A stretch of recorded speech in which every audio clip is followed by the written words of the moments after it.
Straight to the point. Sports and entertainment. Please hit the like button.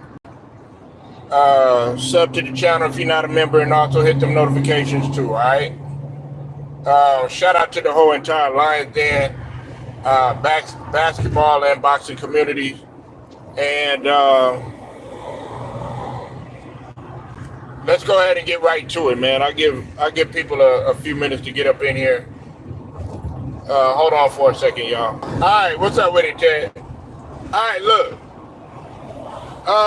What's up with it, Brown Sugar? Outside in the building, man. Everybody popping up today. All right, man. Here's the reason. Here's the reason why LeBron is salty at Perk. Okay, now, if you notice in the media, everybody, well, not everybody, but the majority of people have been really going at LeBron and giving their, a difference of opinion as opposed to being on the side of LeBron, okay? And what people got to understand is that, ESPN, Fox, they all go by a script, man. All right? They always going to go by a script. It's, they telling them what to say. They're instructing them what to say. It's like, yes, sir, boss. No, sir, boss type of mentality. Well, Kendrick Perkins, he's getting fed up with it. And, Kendrick Perkins, he did rock with LeBron, you know what I'm saying, back in the AAU days. And then, of course, he had a brief stint up in Cleveland and everything, you know what I'm saying? But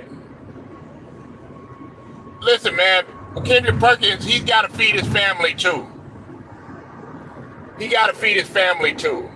And Kendrick Perkins is not the only one that feels this way, okay? Prime examples, okay? One example, man, is with the whole Kyrie Irving situation, right? Now, Kyrie Irving, man, and when it comes to, him and LeBron and everything, you actually thought that Perk was going to be on the side of LeBron and everything. No, sir. No, sir.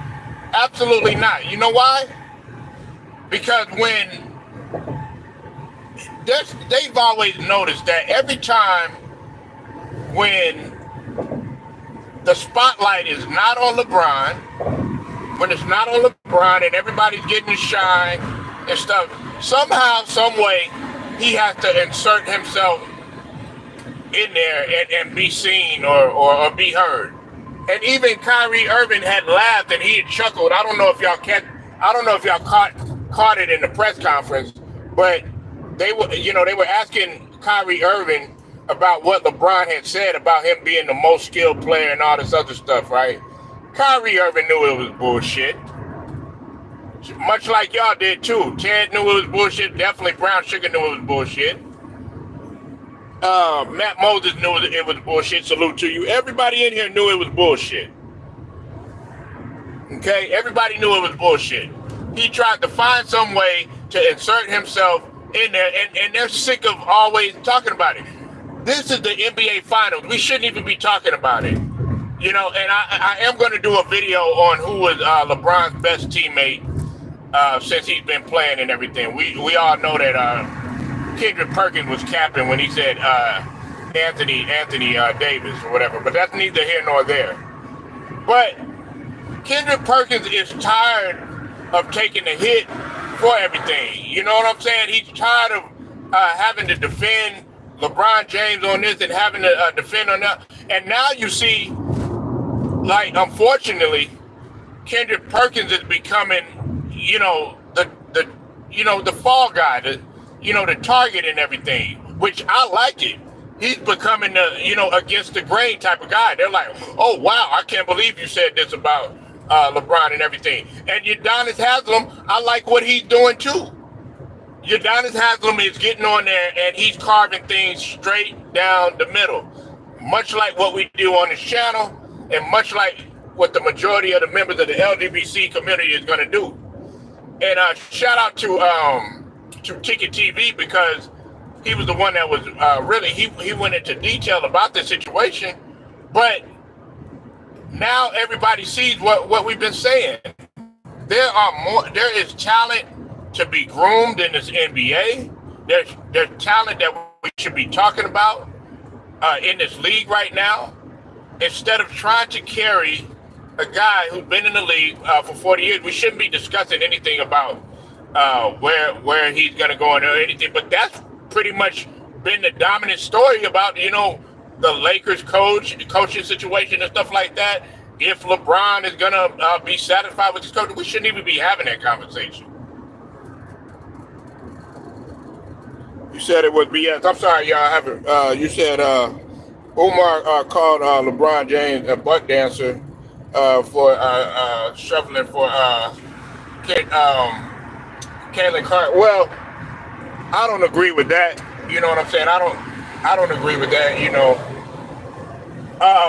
LeBron isn't a butt dancer, man. You know what I'm saying? Now I'm willing to defend LeBron on that. He's not no butt dancer, but I mean, there's been a couple people that's been defending Caitlin Clark.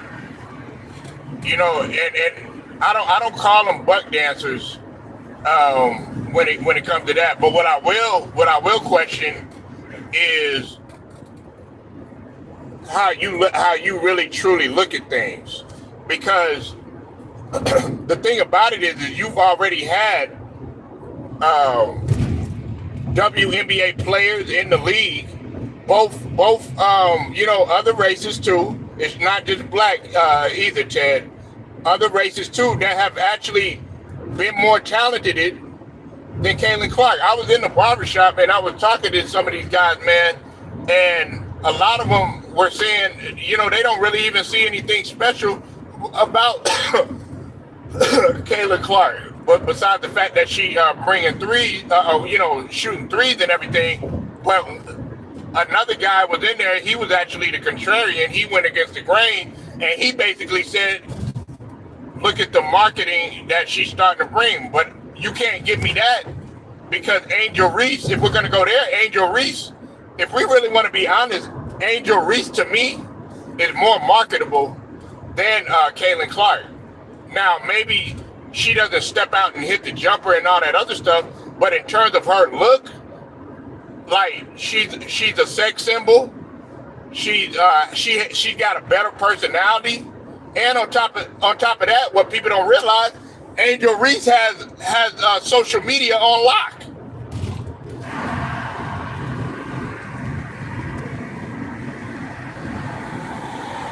That's what we have to realize. You said Austin Rivers keeps it real about LeBron. Well, he never really been a fan of LeBron like that. He's never really been a fan of LeBron like that. You said Angel Reese, mom played ball. Yeah, she played ball. But the thing about it is I'm getting back to the topic, man. Kendrick Perkins, man, he's been right.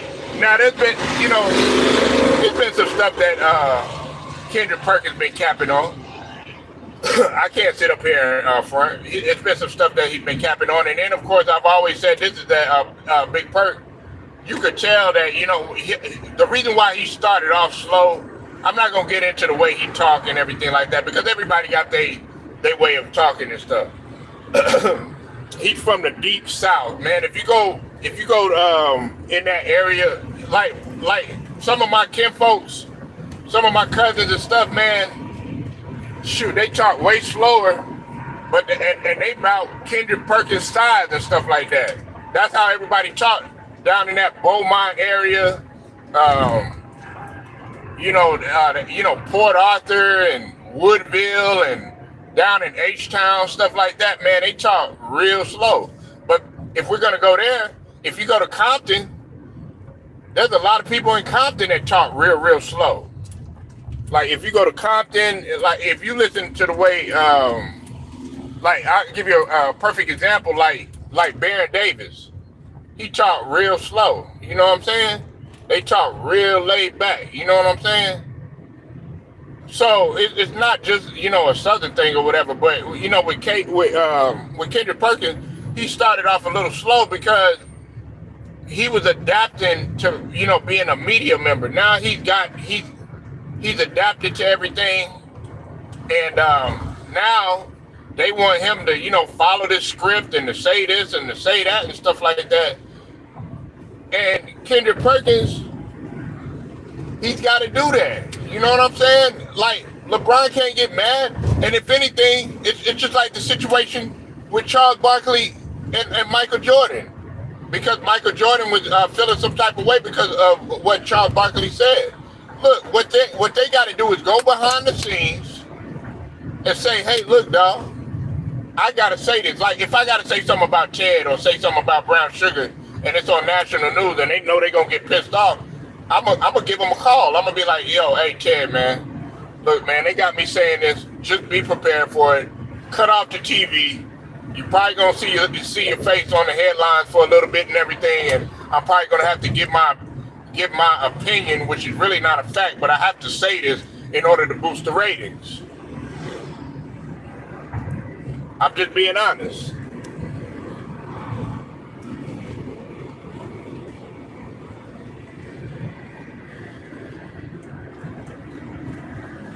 But nobody wants to talk about, the harsh truth about some of these media members that actually used to play basketball, football, whatever the case is.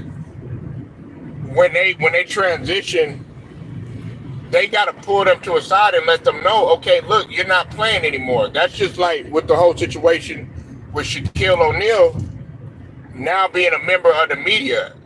If you listen to the way that Shaquille O'Neal came in when he first started being a member of the media up until now, you'll see a big difference. Not just with him being in terms of his lingo and being articulate and stuff like that. I'm not talking about that sort of thing. What I am talking about is in terms of how he feels about the players or about a situation or something like that. You'll see a big difference, and it happens to all of them, especially when you're a high profile player like a Charles Barkley or like a Shaquille O'Neal.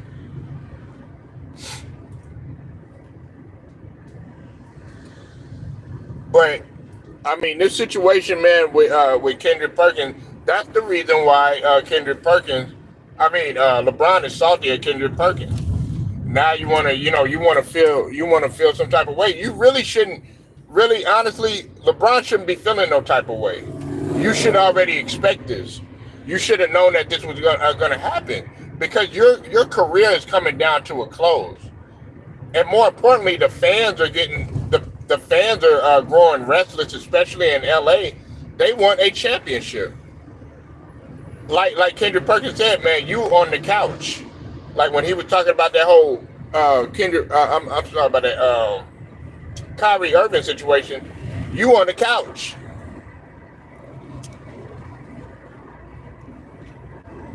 They're playing. You're not.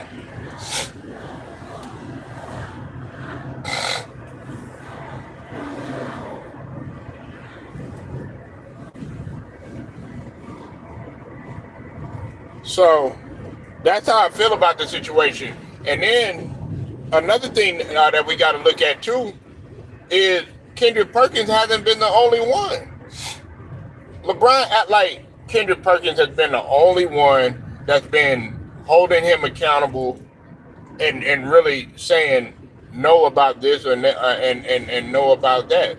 There's been times when Jay Williams has had to go, hey, I guarantee you, I'm gonna put it to you like this, right? And we all know Jay Williams is a supporter of LeBron. But we gotta be honest when I say this, okay?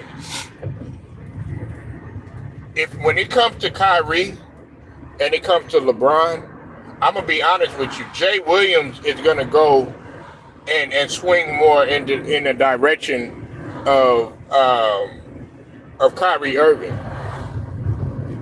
and you knew that was a fact because when it came to Kyrie Irving and the Kyrie Irving situation, when he was going at Stephen A. Smith, Jay Williams was actually, I mean, he was front line.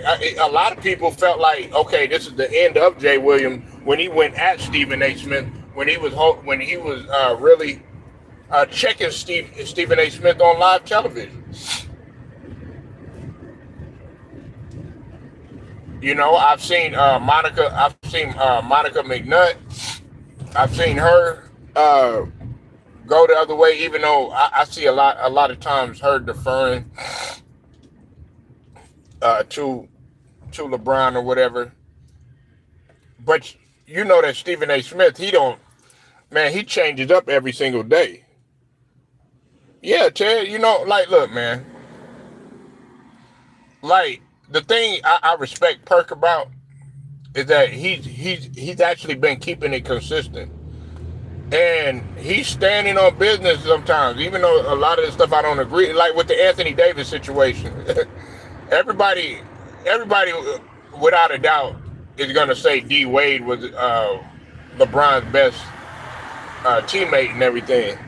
But Kendrick Perkins, he really going to say Anthony Davis. Now, whether he really feels that way in the back of his mind, we don't know. But that's when you, like, a comment like that or a take like that, that's when you know, okay, wait a minute. They probably told him to say that just so that people could go crazy, just for shock value or to be a shot jock. Because I don't think he really in the back of his mind or really deep down inside, but I don't think he really feels that way. But yeah, man, all of the media, man, they getting tired of it. And listen, a person that's not really getting the props for all of this, it's really Paul Pierce. I know that sounds crazy, me saying that. It's really Paul Pierce, even though that they on the other network, because Paul Pierce has really came into with the mentality that you said, like when Udonis Haslam said Hurley would make the Lakers contenders the first season. You know what, Ted? You know what's gonna sound crazy, man?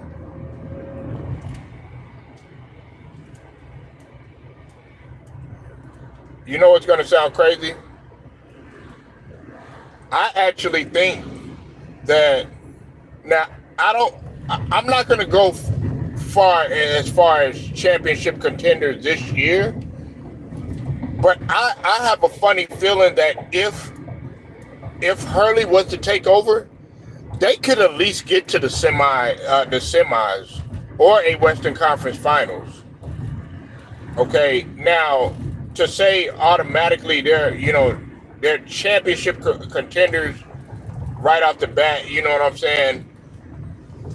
I could kind of see what Udonis Haslam is saying, because man, Ted, Stephen, man, Hurley is a fiery coach, man. Now, if it was a black person, you know what I'm saying, they say he out of control or he a loose cannon or something like that.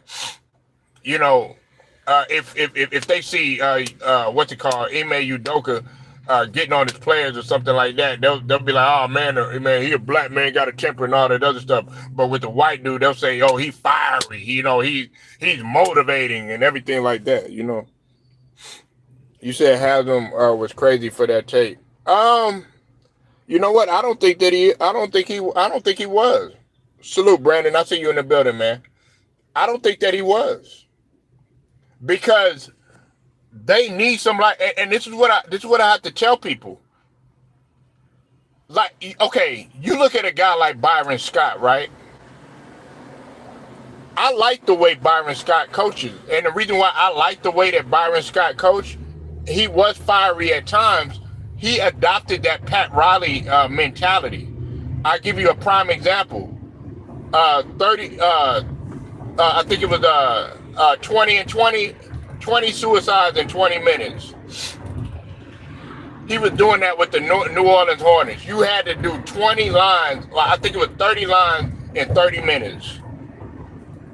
That's the way that that Byron Scott would coach. And of course, Ted, you're a Lakers fan. Brandon Love, I know he's been a Lakers fan for a long time. Yes, they were all about flamboyance, and the Lakers, they were chauffeurs, you know what I'm saying, Showtime and stuff like that. But don't get it twisted, man. Pat Riley's practices were brutal, man. That's why, I laugh sometimes when they talk about Coach Tibbs. Oh man, he's running the players to the ground. They used to say the same thing about Pat Riley. They said the same thing about Pat Riley. They said his practices were brutal. Udonis Haslam, Brandon Love, he yesterday on our first day, he said that he could see Coach Hurley, Dan Hurley, making y'all contenders the first year. Now, when I think of a contender, I think about you either at least getting to the Western Conference Finals, or at least you being in the finals. I think that he could actually get them to the semis, because the Lakers aren't. Listen, y'all aren't a god awful team. I want people to understand that, because you got to understand, Brandon, y'all were leading the Denver Nuggets pretty much all of the games, and some of those y'all had them up by 20. You had them up by 20. But the thing about it is it's all about continuity. That comes from LeBron barely practicing with the team, having chemistry, having the smarts enough to get the ball to AD.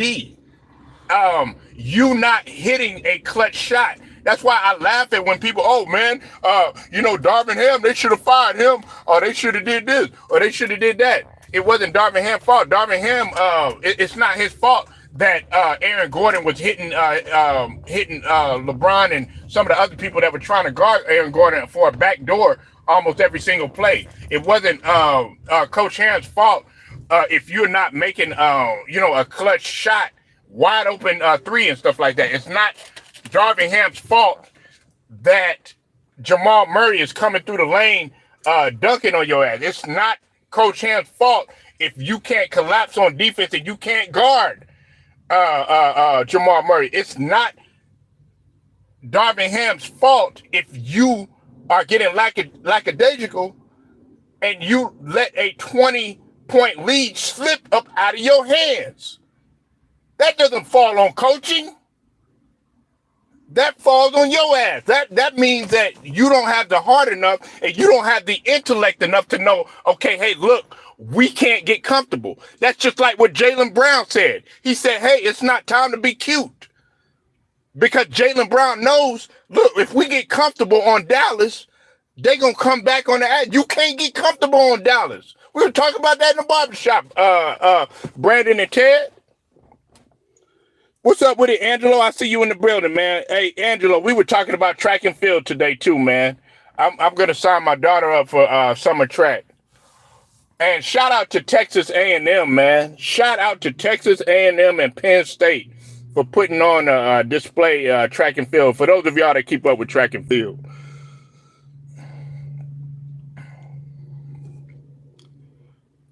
Right.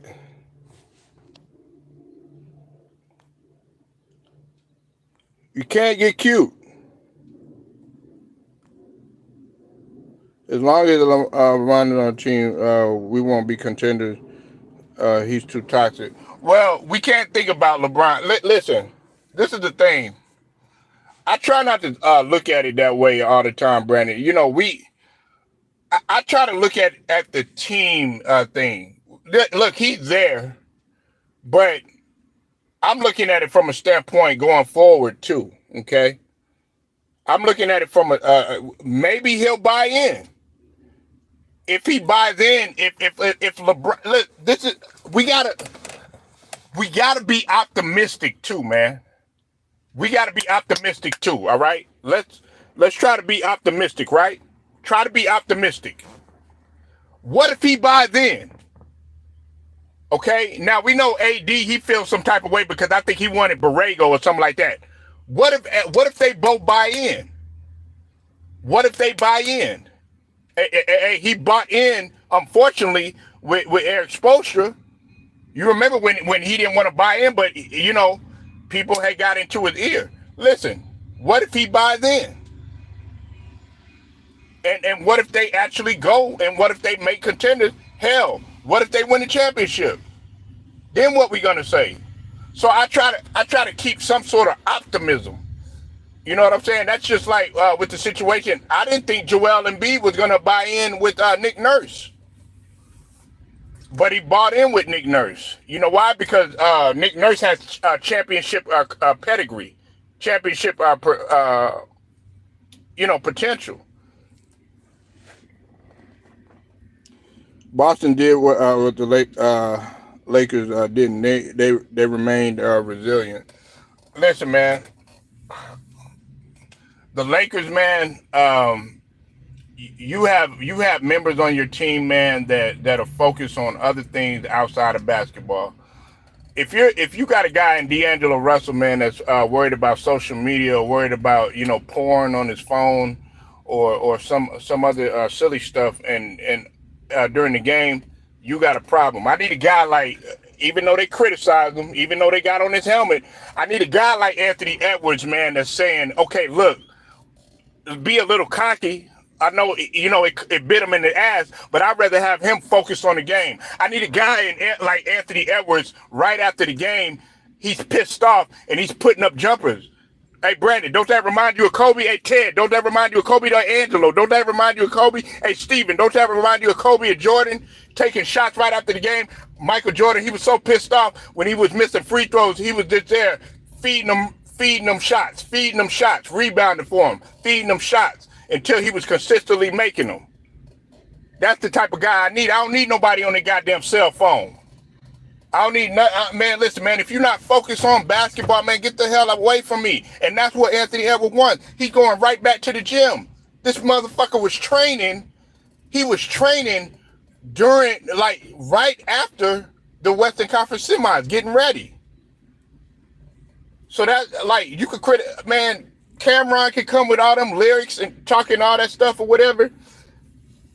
Hey, it was a fact. He do got receipts, and you do got to keep receipts as a player, because you want to know what people said about you. You know what I'm saying? Like, look, Ted. If you talking about me, you be like, oh yeah, man, straight to the point, man. He ain't this, he ain't that. I'm not gonna get mad. You know what I'm saying? I'm gonna get motivated by it. That's what you're supposed to do. Come back a year stronger. You know what I'm saying? It takes a little bit. The Lakers didn't do it overnight with that Kobe and Shaq era either. Let's not forget, Kobe failed. Kobe and Shaq failed a little bit. Back then, they were talking trash about it. The reason why I know this is because I got hardcore Laker fans in my family. I already know at the family reunion, that's all we're going to be talking about. I dread going there because they be like, oh, man, don't come with that Michael Jordan bullshit. We don't want to hear Jordan is trash. You know who it is over here. It's Wilt Chamberlain and all this other stuff. They want to hear Laker. They talk about Worthy. Nigga, they talk about Coop. Nigga, they talk about Magic. Nigga, they talk about Kareem. They talk about them niggas. You know what I'm saying? They'll even go back to Goodrich, man. You know what I'm saying? They going back, nigga. They ain't even talk about Jordan. They like, nigga, fuck Jordan. Nigga, I don't have no dog in the fight with them either. You know what I'm saying? They were like, nigga, man, listen, all that age shit that they bring up and shit like that, you try to come with them with that, nigga, they be like, man, Kareem was 40 winning. I'm saying, for real, Ted.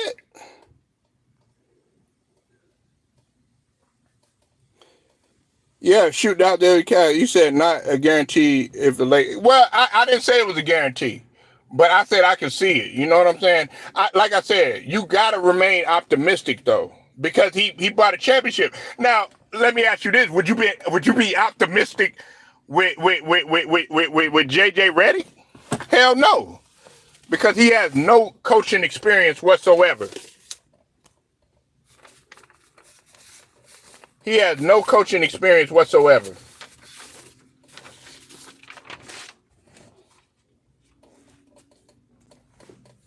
That's all they talk about, man. Like you can't if you like, and then you got my younger cousins that's all about Steph Curry and LeBron and all these the young generation coming up and stuff like that, man. They don't want to hear none of that because, like, man, really, we be over there, talking nothing but basketball. Talk about basketball, football, boxing, you name it, we talking about it. But nah, man, I just wanted to share my thoughts on that, man. Make sure y'all like the video, share, subscribe, hit the notification so that you are notified, man. Straight to the point. Shouts out to the whole entire Lions Den, both basketball and well as boxing community. Until then, man, I'm out.